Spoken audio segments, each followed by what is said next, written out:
property owners back in the early 60s. I've got the letter from somebody here. So these lots were owned by public, By by the private people who lived in Highland Park before it was as hip as it is now. And they got tired of taking care of these empty lots. So they said to the city, hey, we're going to give you these lots. Here's this paper here. In 1962, these parcels were transferred to the city of Los Angeles by the adjacent landowners. And the purpose for the transfer was for the city to pave them and maintain them as public parking for the use of the adjacent commercial properties. So the city got the land for free, but they had to pave it and let the businesses use this parking for free, which they don't do today. There's meters on every one of these parking spots. Yeah, I see that. 221. Yeah. So somebody could take them to task for that, right? Yeah. But who's going to do that? So in order for the development to go through, it was a private, public, the city being the public, and a private developer going in together. City cannot sell this property because it was gifted to them. Okay. For the purpose of public parking for the businesses on Figueroa Street. Okay. But they can lease it without selling it. So they were going to lease the land to the developer, but they were going to sell the developer all of the airspace that the buildings were going to be built on. They were selling air. They were selling airspace. Yeah. Airspace. I don't know. And they're Don't ask me how to explain that one. That one I just let go over my head. But they were leasing the land, but they were selling the airspace. And part of the airspace counted as underground because the parking was all going to be underground. So it was going to be 2 floors, two stories underground of parking for this space, this lot, and for the Mr. T's, that lot back there. But not for the small one on 59 because those were going to be condos that were going to be privately sold at market value. They did some core samples here because before these were parking lots, the camera shop that's next door to, I don't know, this Compass building, used to be Crest. The Frank's building, right? Yeah, Frank's building. And then there is a camera shop on one side or the other. They used to throw their chemicals in the garage that used to be on this side of the alley. Okay. As well as there used to be an auto mechanics here. Okay. In the day where it was okay just to dump stuff on the ground. And then there was also a water tower, some kind of a steam tower for Amtrak and Union Pacific used to use these lines before it became the Gold Line. So there's studies. Southern Pacific. Yeah, there's studies out there nationally where they're taking old railroad lines that are not used anymore and repurposing them into parks, but they find that they're contaminated. Yeah. And they have to do a decontamination before they turn them into open space.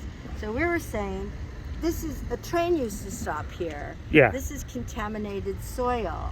So lots of red flags, and they said, well, we did a cursory phase 1 soil sample where they drilled core holes, 8 of them, and we were able through one of the planning departments. They were required to do a second phase of the soil samples to see if in fact what kind of chemicals were there and what they would need to do in order to mitigate it if they were going to go ahead and proceed and build. So just knowing that there were chemicals dumped here and that they would have to do a second phase soil sample, that would trigger an environmental report. Nice. And an environmental report means that they have to spend more money and more time about the environment of the area and the people that live here. And what they wanted to do, they wanted to keep it on the cheap because they knew that this was a working class area who are not literate in fighting the city and multi-billion-dollar developers that come in from Illinois. Yeah. So they wanted to do what's called a mitigated negative declaration. And that is basically a boilerplate of little check marks that it'll ask you like, are you exceeding wastewater treatment requirements of the applicable region water quality board? So a lot of people were saying, we already have problems with our plumbing here. You're going to add all of this other waste on there. This is going to back up, traffic's going to back up. And of course, there's only 4 boxes. Potentially significant impact or damage.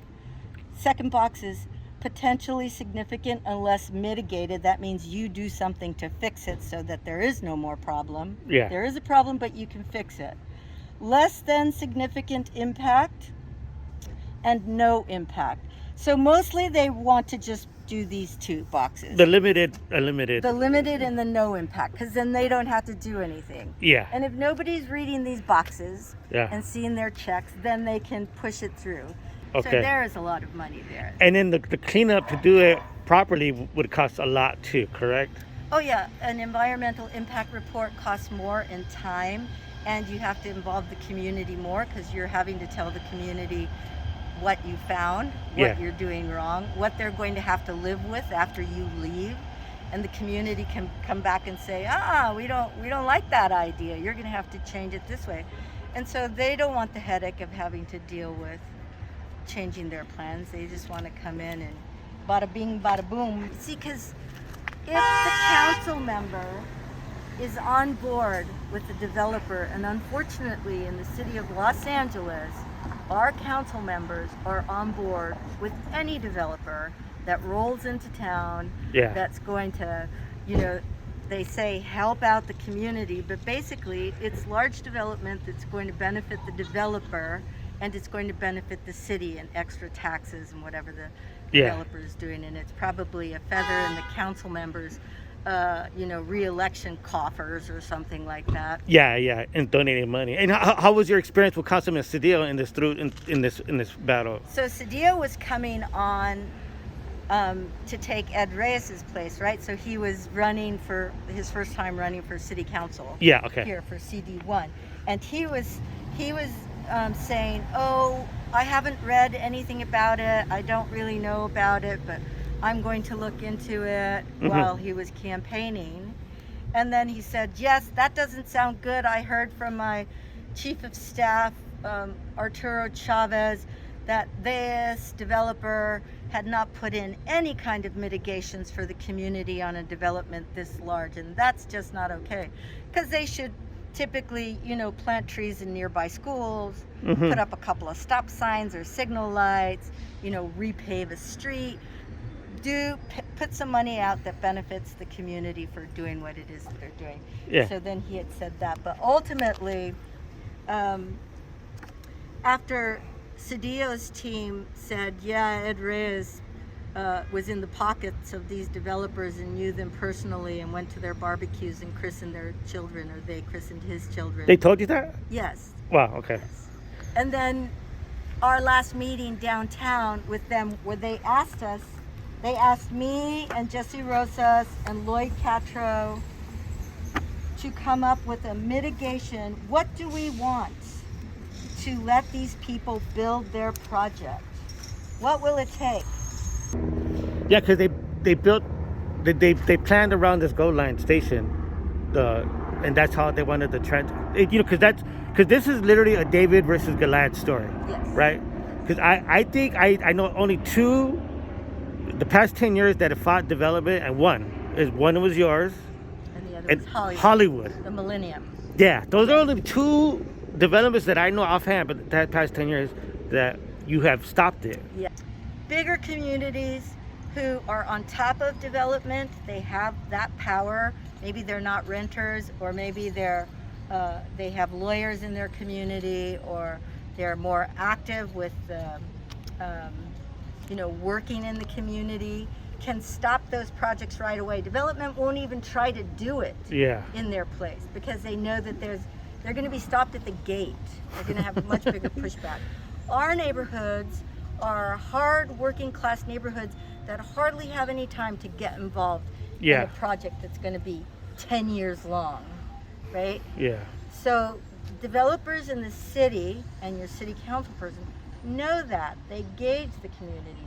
They know what they can get away with and what what they can't get away with. So we were a ragtag group, you know, single mom, 2 kids, Yeah.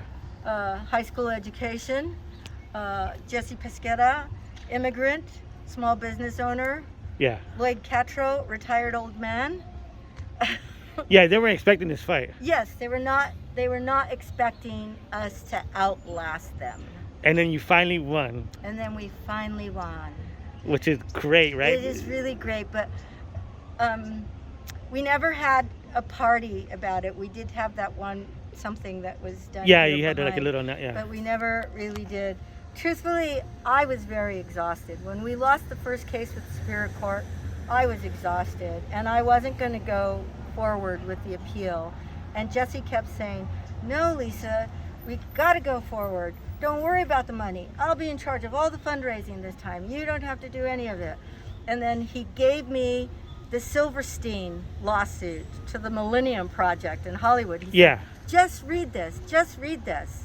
Don't make up your mind yet. Just read this." And I went home and I read that Millennium lawsuit, and it was exactly our fight. Yeah. So I said, he won't even have to work hard because he already did it with the Millennium.